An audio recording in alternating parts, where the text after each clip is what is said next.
masih ada hubungannya dengan yang sedang saya bahas, itu tentang di YouTube ya, tentang sejarah, kronologi sejarah tahun 615 Masehi. Pada tahun 615 Masehi itu kan banyak kejadian yang terjadi di dunia Islam maupun di luar dunia Islam. Yang dari dunia Islam itu ada 3 kejadian penting. Yang pertama, hijrahnya ya, ada penyiksaan. Kemudian kan karena penyiksaan itu, para sahabat itu diperbolehkan atau disarankan untuk hijrah ke Habasyah, tapi tidak diwajibkan gitu. Jadi kalau mau melindungi diri dan agama, itu diperbolehkan untuk hijrah ke Habasyah atau ke kerajaan yang pada saat itu rajanya Najasyi. Kenapa ke kerajaan Habasyah atau kalau sekarang Ethiopia? Itu karena rajanya itu terkena bijak, padahal Raja Najasyi waktu itu seorang Nasrani. Tapi beliau itu bijak gitu, jadi dibolehkan untuk berhijrah ke Ethiopia. Tapi ini bukan hijrah yang mudah ya. Kalau dibanding ke Yasrib atau Madinah, itu kan jarak dari Mekah ke Madinah itu nggak jauh-jauh amat. Ya jauh sih untuk zaman itu ya, tapi tidak sejauh ke Ethiopia gitu, tidak sejauh ke nyebrang kan ya, nyebrang laut ya. Kalau nggak nyebrang laut juga bisa lewat atas gitu, tapi kan itu jauh banget gitu. Jadi nyebrang ke Afrika gitu. Uh, itu lumayan butuh effort yang lebih lah dibanding hijrah ke Yasrib. Cuman waktu itu kan Yasrib peluang dakwahnya belum ada gitu. Jadi terbayang oleh Rasulullahnya itu ke Habasyah, karena di Habasyah ada seorang raja yang bijak, yang bisa melindungi masyarakat yang ditindas pada saat itu di Mekah gitu. Kejadian yang kedua selain hijrah ke Habasyah, ini hijrah ke Habasyah sudah dibahas ya. Sekarang kita masuk ke peristiwa kedua, yaitu masuk Islamnya Hamzah bin Abdul Muthalib. Kemudian setelah itu ada masuk Islamnya Umar bin Khattab. Itu 3 peristiwa penting yang terjadi di dunia Islam tahun 615 Masehi. Sementara yang dari luar dunia Islam itu ada beberapa peristiwa lain juga, tapi itu akan dibahas nanti ya. Itu ada dari Cina, itu penyerbuan bangsa Turk ya. Bangsa bukan sebuah negara gitu, tapi sebuah suku lah ya, suku Turk itu yang menyerang ke Cina gitu. Kalau nggak salah nanti mereka akan mendirikan sebuah dinasti gitu di Cina ya. Kemudian ada juga kematian seorang pemimpin dari suku Maya gitu. Jadi kita ke bahasan yang ini. Oh, ada juga dari Roma, peristiwa terakhir ya. Peristiwa terakhir yang penting yang terjadi di tahun 615 adalah wafatnya Paus Boniface III gitu. Nah, nanti digantikan oleh paus yang baru gitu. Itu 6 peristiwa penting yang terjadi pada tahun 615 Masehi. Dan sekarang kita masuk ke peristiwa yang kedua. Peristiwa yang pertama sudah, kita masuk ke peristiwa yang kedua. By the way, ngomong-ngomong ini di Bandung lagi hujan dari pagi ya. Padahal harusnya kan sekarang sudah musim, sambil saya nyari ini judulnya. Harusnya sekarang sudah musim kemarau ya, tapi di Bandung ini masih mendung, hujan dari pagi, dan tadi sempat gerimis juga, jadi dari pagi belum ada matahari. Jadi mohon maaf kalau gelap ya kameranya. Ini perkawinan kenabian, kita berarti saya ambilnya dari buku ini ya, kelengkapan tarikh. Nah, yang ini kelengkapan tarikh Nabi Muhammad SAW. Ini ditulis oleh orang Indonesia, namanya Munawar Khalil. Kenapa tidak baca yang Sirah Nabawiyah Mubarakfuri atau Said Ramadan Al-Buti? Nah, yang itu sudah saya baca gitu, dan sudah tayang juga di YouTube itu 2 tahun yang lalu. Jadi saya mau baca yang ini sekarang ya, untuk menambah ya sepertinya akan ada yang baru sih, karena kalau itu kan Sirah Nabawiyah. Kalau ini adalah kelengkapan tarikh. Ini ada di halaman 240 tentang masuk Islamnya Hamzah bin Abdul Muthalib radhiyallahu anhu. Pada suatu hari, Hamzah pergi berburu. Hamzah adalah seorang pemuda Quraisy yang gemar berburu. Ketika ia kembali dari berburu, di tengah jalan ia bertemu dengan seorang budak perempuan yang tiba-tiba saja memanggilnya. Ada catatan kaki, menurut satu riwayat perempuan itu bernama Salma, seorang budak perempuan dari Safiyah binti Abdul Muthalib, saudara perempuan Hamzah.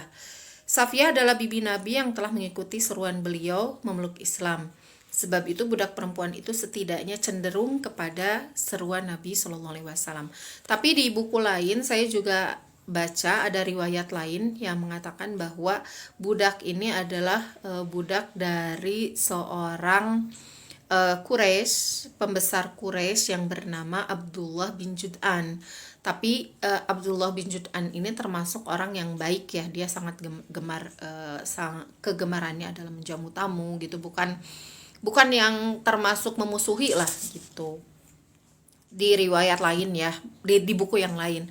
Tapi di buku yang ini disebutkan bahwa dia bernama Salma, budak perempuan Safiyah binti Abdul Muthalib, dan Safiyah ini sudah masuk Islam sehingga relatif berpihak kepada Rasulullah SAW gitu. Makanya dia ketika bertemu dengan Hamzah yang baru pulang berburu, dia mengatakan, "Ya Aba Amarah." Aba Amarah ini panggilan bagi Hamzah. "Ya Aba Amarah, jika sekiranya tadi engkau mengetahui Abul Hakam ini sebutan untuk Abu Jahal, menganiaya anak saudara Tuan, sudah tentu Tuan sangat marah kepadanya." Mendengar penuturan budak perempuan ini, Hamzah terkejut. Ia bertanya, "Siapakah yang dianiaya oleh Abu Hakam?" Budak perempuan itu menjawab, "Tidak lain dan tidak bukan melainkan Muhammad." Mohon maaf, ini banyak kucing. Tidak lain dan tidak bukan melainkan Muhammad. Hamzah bertanya, "Apakah kamu mengetahui benar-benar bahwa Abul Hakam menganiaya diri Muhammad?" Ia menjawab, maksudnya si budak itu ya, menjawab, "Demi Allah, aku tahu benar karena melihat dengan mata kepalaku sendiri." Hamzah bertanya lagi, "Bagaimana penganiayaan Abul Hakam terhadap diri Muhammad?" Budak perempuan itu kemudian menerangkan, ketika Muhammad sedang duduk-duduk seorang diri di dekat kaki gunung Safa, tiba-tiba Abul Hakam datang dan mencaci maki serta menghina Muhammad, tetapi Muhammad diam saja. Abul Hakam kemudian mengambil pasir dan melempari Muhammad. Muhammad masih diam. Selanjutnya, Abul Hakam mengambil kotoran binatang dan melemparnya ke Muhammad. Muhammad masih tetap duduk dan diam. Tidak sedikit pun mengindahkan perbuatan-perbuatan Abul Hakam. Kemudian Muhammad ditangkap dan dibanting oleh Abul Hakam sehingga ia jatuh. Lalu kepalanya diinjak-injak dengan semau-maunya. Aku tidak sampai hati melihatnya dan amat kasihan kepadanya.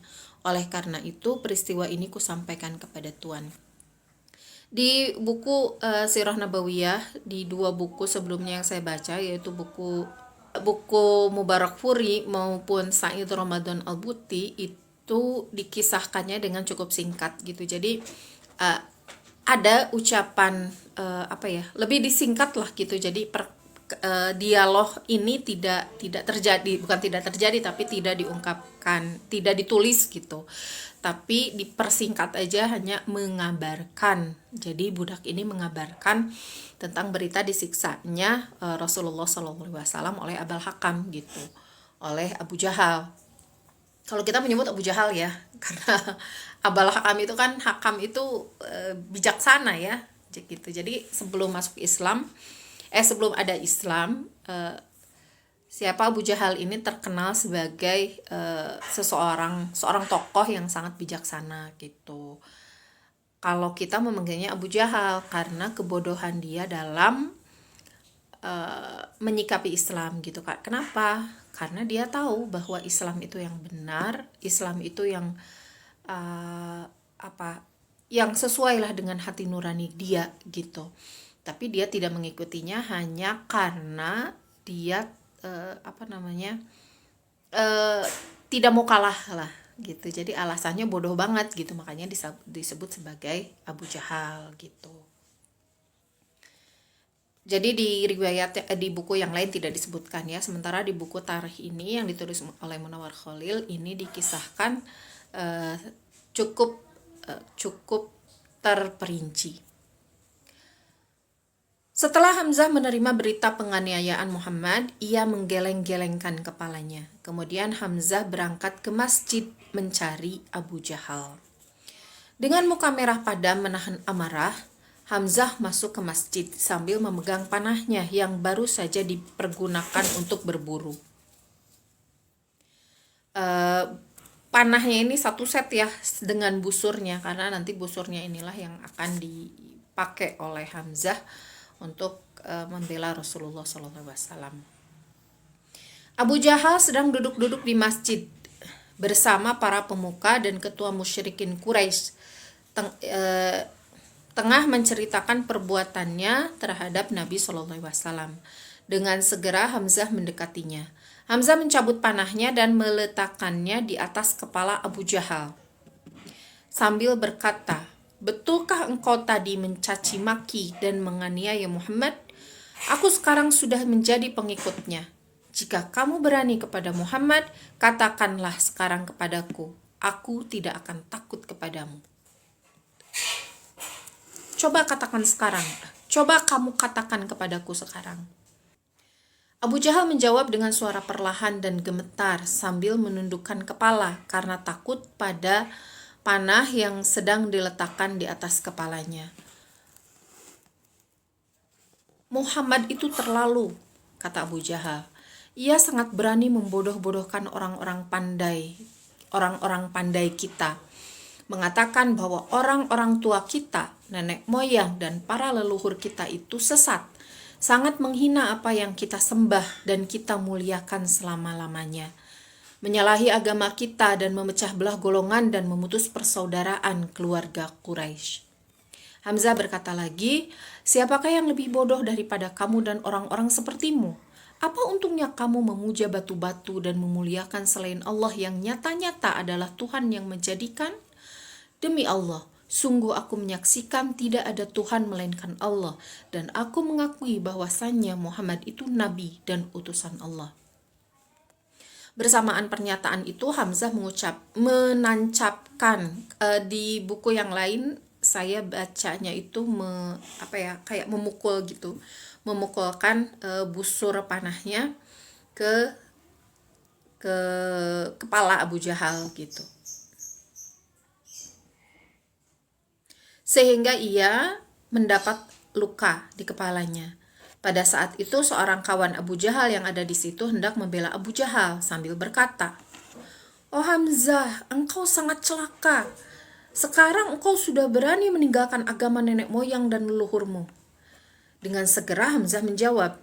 Hamzah orangnya nggak ada takutnya ya, karena dia juga justru orang lain yang takut sama dia. "Siapakah yang akan melarangku jika aku memeluk agama Muhammad? Telah nyata bahwa Muhammad itu Nabi dan Rasulullah, dan segala apa yang diucapkan oleh Muhammad, aku percaya bahwa itu pasti benar, bahwa ia pasti benar. Demi Allah, aku tidak akan takut jika kamu hendak melarangku memeluk agama Muhammad." Nah, lalu Abu Jahal berkata kepada kawan-kawannya, "Sudahlah, biarkan Hamzah, biarkan. Diamlah, jangan bicara dengan Hamzah. Orang yang sudah mengganti agama tidak usah diajak bicara. Lebih baik sekarang kita pulang saja." Kemudian Abu Jahal pulang bersama-sama dengan kawan-kawannya dan Hamzah pun pulang ke rumahnya. Jadi Ini alasan yang sering dipakai orang-orang untuk menolak kebaikan ya. Tidak tahu apakah ini gimmick saja gitu. Gimmick tuh apa sih?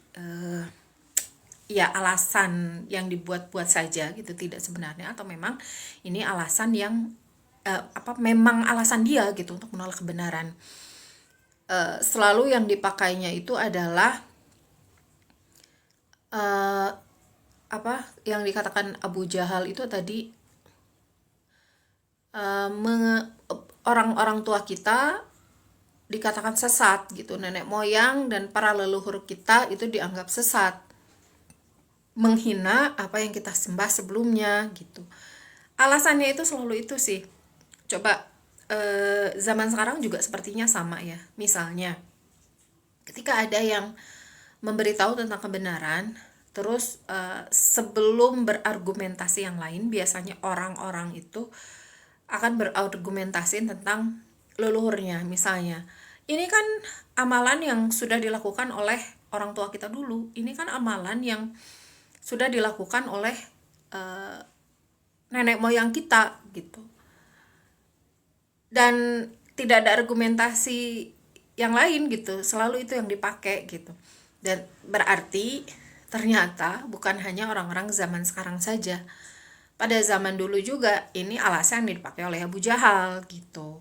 Karena apa? Karena Rasulullah kan melarang menyembah berhala gitu. Rasulullah kan mengajak untuk menyembah Allah. Padahal orang-orang Quraisy ini kan mereka mengenal Allah.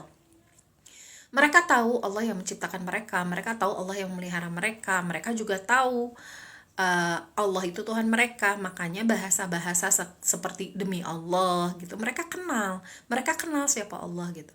Hanya Rasulullah itu kan yang diajak oleh Rasulullah itu kan menyembah Allah tanpa bersekutu, ya kan. Sementara orang Quraisy itu mereka mengajak, mereka juga menyembah Allah gitu, tapi tapi mereka mempersekutukan gitu. Jadi menganggap harus ada perantara kalau kita mau beribadah kepada Allah, harus ada perantara. Perantaranya itu siapa? Ya orang-orang soleh zaman dulu yang dijadikan patung. Orang-orang zaman dulu yang sebetulnya dulunya soleh, nah karena soleh ya kali bisa dijadikan perantara gitu ya, dibikinlah patung gitu. Nah kesininya mendekat-mendekatnya ke mendekat ke kenabian gitulah ya, mendekat ke Bi'sah, itu sudah ada patung-patung yang emang patung siapa nggak jelas gitu. Bahkan ada patung siapa namanya ya, ada 2 patung itu, mereka adalah yang berzina di depan Ka'bah sehingga oleh Allah itu dikutuk jadi patung gitu. Nah patung ini sama mereka malah disembah dan disimpan di sekitaran Ka'bah gitu. Padahal pada waktu kejadiannya sih kaget, si 2 patung itu dibuang gitu ya, disimpan jauh-jauh di luar Makkah gitu. Tapi sama orang Quraisy ini dibawa lagi dan disimpan di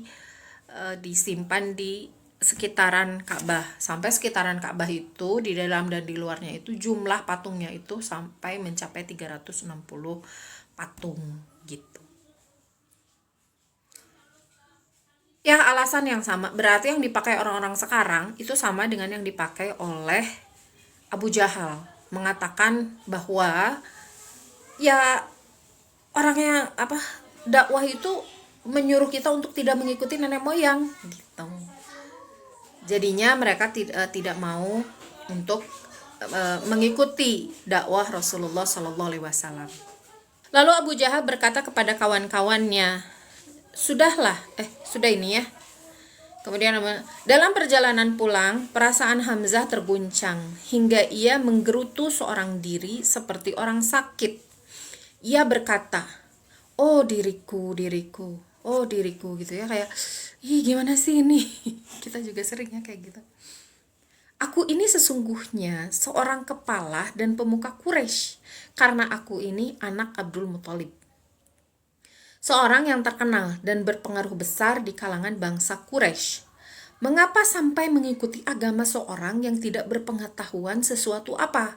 Yang dimaksudkan ialah Nabi SAW. Mengapa mengikuti orang bodoh sehingga berani meninggalkan agama nenek moyang? Jika demikian, lebih baik mati saja daripada berbuat seperti itu yang akan menyebabkanku menjadi hina dina. Oh diriku, lebih baik matilah aku. Gitu. Itu yang dikatakan atau gumaman seorang Hamzah bin Abdul Muthalib pas pulang. Jadi dia kaget sendiri. Ngapain aku tadi ngomong kayak gitu ya? Ngapain aku tadi bilang aku sudah masuk Islam? Gitulah kalau bahasa sekarangnya. Ngapain aku tadi pakai ya bela aja gitu. Bela aja karena Muhammad itu adalah ponakanku. Muhammad itu adalah Bani Hashim. Muhammad itu adalah cucu kesayangan Abdul Muthalib. Ya udah bela aja di situ gitu.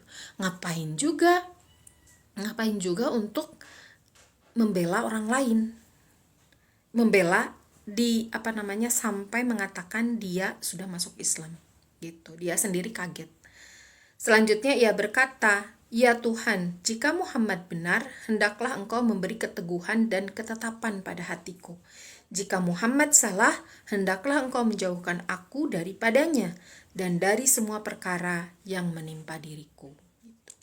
Pada akhirnya setelah bergumam tadi, menggerutu, tadi kan dia agak kesal dengan dirinya sendiri ya, dia menggerutu, tapi kemudian dia sampai pada titik kesimpulan, oh ya udahlah gitu, ya udahlah,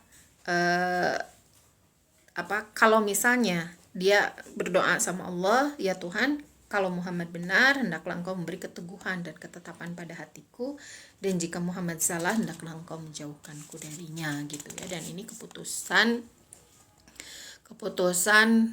Hamzah yang sangat-sangat tepat gitu. Jadi tadinya kan dia refleks aja nyebut dia sudah masuk Islam kok, dia sudah ikut Muhammad gitu, padahal belum belajar juga. Hamzah itu belum belajar tentang kenabian gitu, tentang agama yang dibawa oleh Nabi Muhammad gitu. Tapi ya itu tadi, itu refleks saja buat membela Rasulullah SAW yang pada saat itu ditindas, disiksa oleh Abu Jahal gitu. Setelah memohon kepada Allah gitu ya, memohon petunjuk lah ya. Demikianlah ucapan, kita masuk ke halaman 242.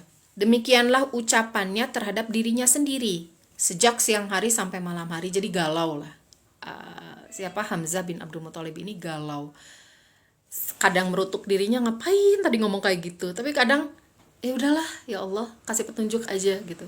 Itu kejadiannya dari siang sampai malam ya. Ini bukan kejadian yang tiba-tiba sedetik, ngapain ya aku tadi kayak gitu, tapi sedetik kemudian berubah, enggak gitu. Ini kejadiannya dari siang hari pas dia datang tadi ya, dia datang ke rumahnya sampai malam hari gitu. Kegalauannya itu terjadi.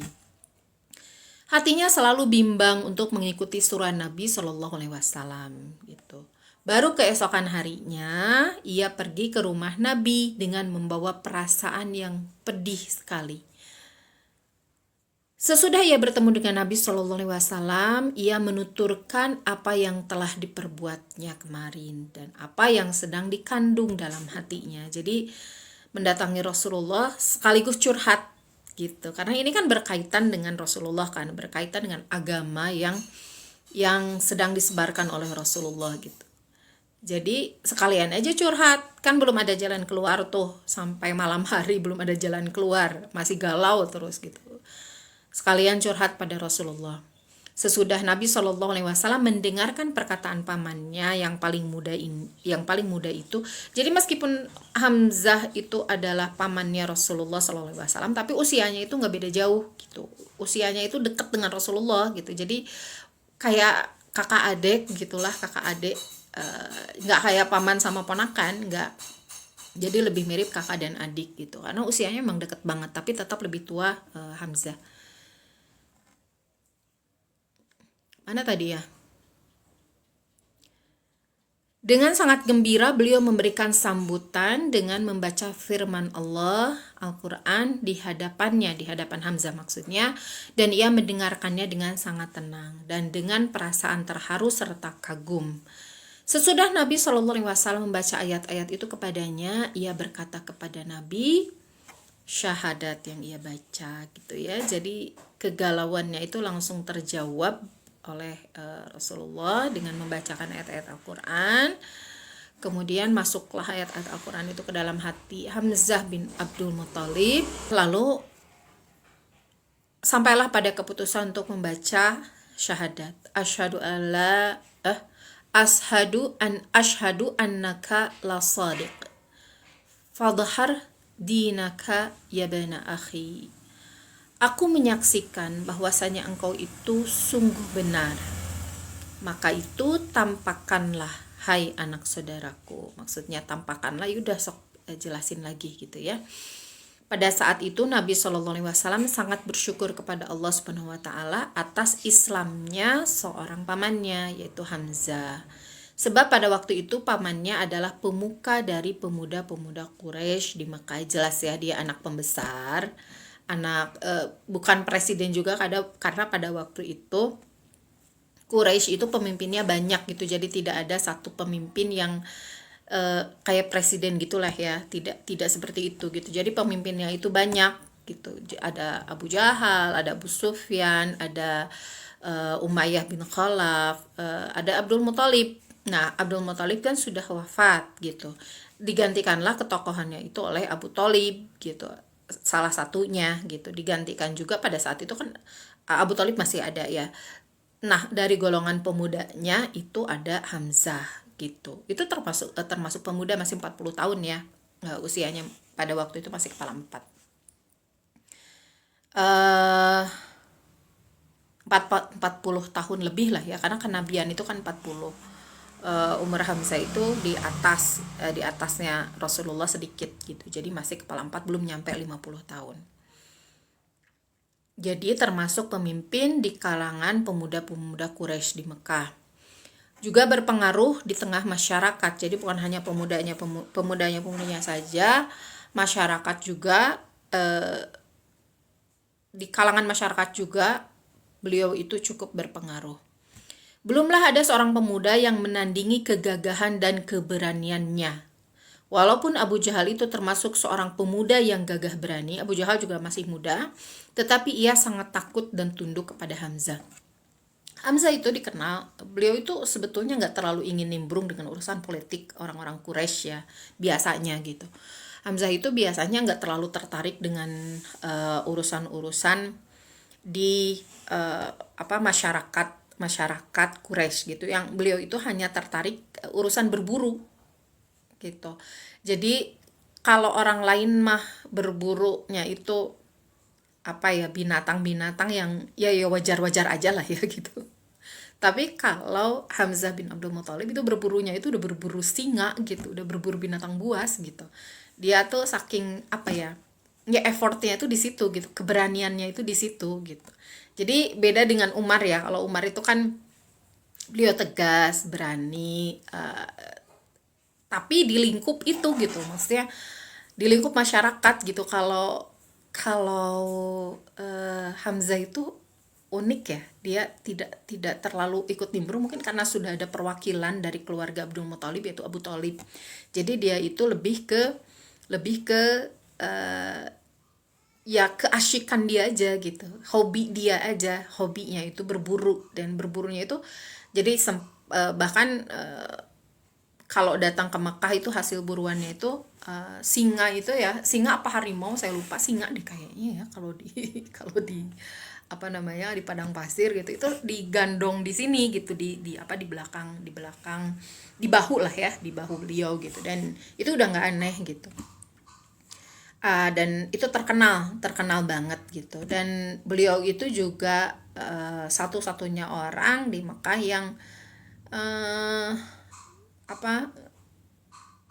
ada tanda yang beliau pakai gitu. Uniknya Hamzah ini, ada satu tanda yang beliau pakai dari yang menandakan hasil buruannya gitu ya, yang orang lain kayaknya nggak pernah dia berburu binatang itu gitu. Itu yaitu burung merak gitu. Beliau ambil hasil buruannya itu, diabadikan bulunya kan ya, diabadikan itu jadi aksesoris dia itu di hiasan aksesoris bajunya gitu, di pinggang gitu, disimpan gitu. Nah, itu hanya beliau yang punya ciri khas itu gitu. Tapi pada saat ini ya gimana lah, orang-orang yang nggak pernah ikut nimbrung gitu. Zaman kita juga kayak gitu kan, orang yang tidak pernah ikut nimbrung urusan ke dalam satu urusan tiba-tiba ikutan di urusan itu dan marah gitu, marah-marah dengan benar-benar marah gitu. Kebayangkan orang-orang takutnya, apalagi ini orang yang marah ini yang biasanya itu yang dia senangnya berburu binatang-binatang buas gitu, itu kan bikin kaget orang-orang ya. Bukan hanya orang-orang, Abu Jahal aja, selevel Abu Jahal aja yang dia itu ya gagah gitu ya, didengar oleh orang lain gitu, itu takut sama Hamzah gitu. Padahal sama Umar nggak setakut ini Abu Jahal itu. Tapi kalau sama Hamzah dia udah jangan, tadi ya ketika bertengkar itu udah jangan diurusin Hamzah, antep poe gitu, biarin aja gitu. Seperti itu. Dalam kenyataan, memang Hamzah beberapa tahun kemudian menjadi seorang prajurit dan tentara Allah yang berada di samping Nabi Shallallahu Alaihi Wasallam dalam masa peperangan karena membela dan mempertahankan agama Allah. Dapatlah dikatakan bahwa dengan Islamnya Hamzah ini, Nabi Shallallahu Alaihi Wasallam mendapatkan kekuatan yang sangat besar dan makin bertambahnya bilangan orang-orang yang mengikuti seruan Nabi Shallallahu Alaihi Wasallam atau menjadi pemeluk Islam. Berhubung dengan itu, para ketua dan kepala musyrikin Quraisy di kala itu makin menjadi gelap mata dan kehilangan pikiran dalam membendung dan menghalangi seruan Nabi Shallallahu Alaihi Wasallam.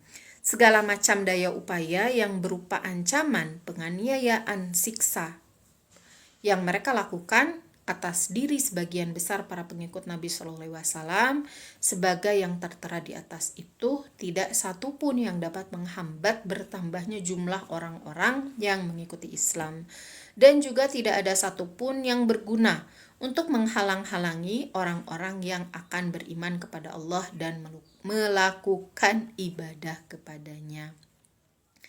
Jadi memang setelah masuk Islamnya Hamzah bin Abdul Muthalib, tetap mereka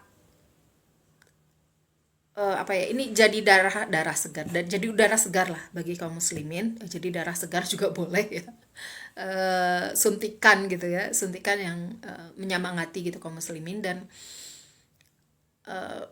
jadi tambah banyak gitu, orang jadi lebih berani untuk masuk Islam gitu. Hamzah aja masuk Islam gitu. Orang-orang yang percaya pada Hamzah bin Abdul Muthalib, mereka juga jadi ada keinginan kan untuk masuk Islam juga. Hamzah juga masuk Islam. Idola ya gitu, kok aku enggak gitu. Dan ada orang Islam yang orang Quraisy, orang kecil lah ya, wong cilik yang masuk Islam itu lebih punya keberanian. Ketika Hamzah tersiar kabar Hamzah bin Abdul Muthalib masuk Islam gitu. Tapi tetap saja kan Makkah itu gimana pun luas ya. Jangankan Makkah, kita satu RT aja, satu RW itu kan luas banget gitu. Hamzah kan ada di mana gitu ya. Sementara yang nyiksa ada di mana. Jadi penyiksaan juga tetap ada gitu. Penyiksaan tetap ada, tetap apalagi kepada keluarga, kepada keluarganya sendiri gitu ya. Misalnya ada anggota keluarga yang masuk Islam seperti Sa'ad bin Abi Waqqas. Beliau itu kan sebetulnya masih saudara kan dengan Rasulullah ya. Tapi di lingkup keluarga intinya dia itu tidak disetujui untuk masuk Islam gitu. Jadinya dia disiksa oleh keluarganya gitu. Kemudian termasuk juga duta Islam pertama, siapa sih, jadi lupa namanya, Mus'ab bin Umair ya. Mus'ab bin Umair radhiyallahu anhu, beliau juga masuk Islam kan gitu. Setelah Hamzah masuk Islam ya dia tetap disiksa sama keluarganya, dikurung gitu. Dikurung, tapi nanti pada akhirnya dia melarikan diri gitu ya. Tapi penyiksaan terhadap keluarga itu tetap berlaku gitu. Juga terhadap para budak gitu yang yang kerja lah ya. Kalau zaman sekarang gitu, karyawan gitu, budak itu yang disiksa oleh pemiliknya gitu, oleh bosnya gitu. Seperti yang terjadi pada Bilal ya kan. Bilal itu kan disiksa oleh siapa sih, Umayyah ya. Dan itu tidak bisa oleh kaum muslimin tidak bisa maksudnya dibela iya, tapi dibela dalam bentuk menghentikan penyiksaan itu yang nggak bisa gitu, karena ya satu karena kaum musliminnya juga masih sedikit, yang kedua juga itu milik mereka, maksudnya kayak keluarga gitu ya, lebih hak gitu, atau bosnya siapa, atau yang pemilik budaknya itu kan lebih berhak gitu, jadi nggak bisa gimana gitu, nggak bisa maksimal gitu, paling ya satu dua yang bisa diselamatkan, seperti misalnya Bilal bin Abi Rabah itu diselamatkan, radhiyallahu anhu, diselamatkan oleh Abu Bakar dengan cara apa, dibeli gitu dari Umayyah bin Khalaf, dibeli berapa gitu. Itu bisa diselamatkan gitu, tapi kan yang lainnya tetap berjalan. Jadi penyiksaan itu bahkan sampai Hamzah masuk Islam pun tetap berlaku, tapi paling tidak itu memberikan keberanian dan memberikan semangat kepada kaum muslimin pada masa itu untuk lebih berani mengungkapkan keislaman mereka dan lebih berani untuk masuk Islam. Yang tadinya nggak berani, oh udah ada Hamzah nih di barisan kaum muslimin, itu memberi motivasi untuk mereka masuk Islam gitu ya. Kita juga kayak gitu kan, kalau kita suka dengan seseorang gitu, mengidolakan seseorang, kita kan akan lebih percaya ya ke dia, meskipun itu nggak nyampe sih sebetulnya di otak kita gitu, sebenarnya nggak nyampe sih di otak kita, tapi orang ini yang kita idolakan gitu ya, itu setuju dengan itu, berarti oh ya iya saya percaya sama dia gitulah ya. Lebih kurang gitu sama dengan kejadiannya dengan sekarang gitu ya. Itu tentang peristiwa yang kedua di kronologi sejarah tahun 615 Hijriah. Kejadian kedua yang ada di dunia Islam gitu ya. Kejadian yang pertamanya apa? Masih ingat gak? Kejadian yang pertamanya adalah penyiksaan dan hijrahnya para sahabat radhiyallahu anhum itu ke Ethiopia di bawah Najasyi gitu. Dan peristiwa yang keduanya adalah masuk Islamnya Hamzah bin Abdul Muthalib. Dan Hamzah ini adalah salah satu sahabat yang saya favoritkan ya, salah satu. Saya tipe orang, saya semua sahabat pasti harus kita favorit, tapi ada satu yang ingin kita kayak gitu. Itu tuh kalau sahabatnya itu saya paling suka Hamzah bin Abdul Muthalib sama Ali gitu. Ali itu karena beliau itu paket komplit ya, udah ilmunya banyak tambah berani juga gitu. Itu yang paling kagum dari Ali sih gitu. Jadi Hamzah Ali gitu, Ali Hamzah gitu. Itu tentang Hamzah bin Abdul Muthalib. Alhamdulillah ya, sudah cukup panjang live hari ini. Mudah-mudahan semuanya sehat dan terima kasih sudah bergabung yang dari tadi, yang